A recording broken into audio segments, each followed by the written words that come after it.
What is ergodic literature? Well, as you probably can imagine, and this is quite common among philosophers, every time we have any term that has or is constituted by two terms, we love to divide the whole expression in its minimal parts and try to understand what each part means, right? So that means that we should actually first ask ourselves, what is literature? So I want us to actually think together about some examples of literature. These are just some examples. Well, in the beginning, you heard that we try to put into practice here the Socratic method. So just to remind you what this was about, Socrates used to say that if we look at the common aspects of the ideas that we have in respect to different objects, we will eventually find something that we could consider somehow like a better definition of the object. So in this case, we'll try to put that into practice. Is it really true that literature is essentially something written? Actually, there are plenty of literature that is just oral, right?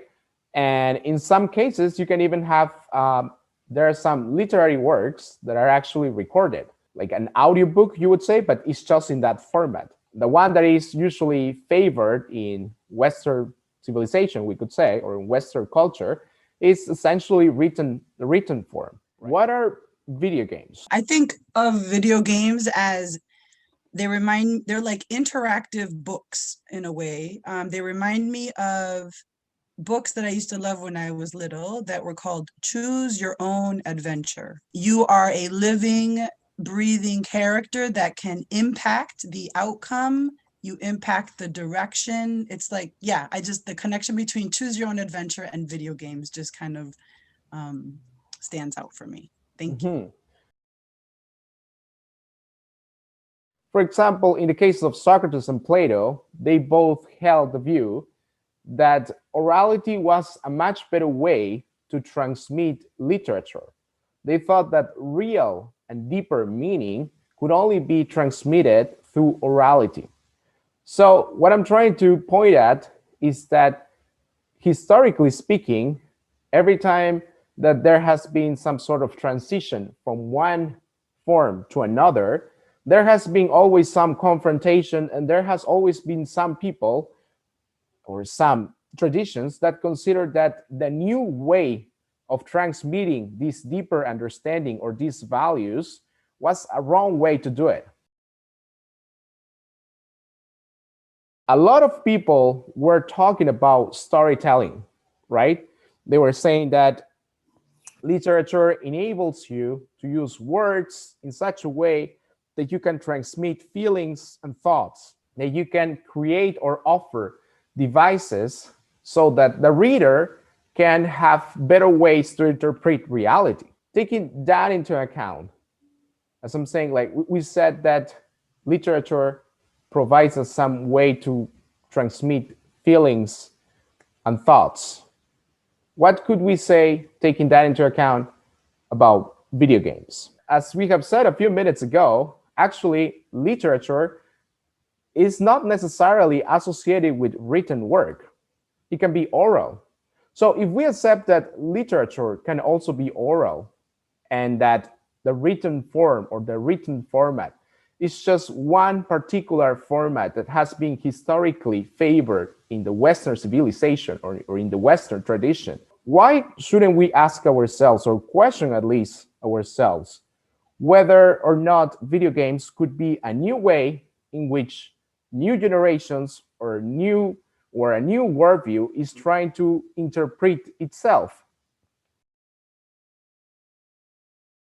He says that usually when we have what we call literature, we have an author that gives us some narrative or offers some narrative, some collection of events. And of course, we can say, well, I can read it starting at the third chapter. But in the end of the day, the author describes or prescribes how you are supposed to read the literature work, right? Whereas in the case of video games, the events, unlike the events in common literature, are actually more interactive. They are actually more engaging. And it is true, right now, I'm not gonna get into that topic, but it is true that there is another problem here that video games can actually become addictive. But we could say something similar or some negative, we could talk about some negative aspects in respect to written formats. I mean, as we know, there in Western culture, there have been produced a lot of books that kind of actually created a lot of harm. Video games are now being used somehow for educational purposes. We can, I mean, in the same way that we can use the written format to educate, we can also use video games to provide education. In my opinion, video games actually offer something. I mean, they are so addictive because they appeal to the way in which we have evolved, which is like when you play a video game, unlike reading a book. I love reading books, but when you play a video games can offer a visual, a sound effect. They can, in other words, engage more aspects of our senses. And in that way, they can attract us more. They can be more attractive. Taking into account how current times are working, we're just right at the corner of eventually playing a video game with a artificial intelligence, right? I mean, like a full developed artificial intelligence. So in that way, we could interact with a different way of interpreting the reality.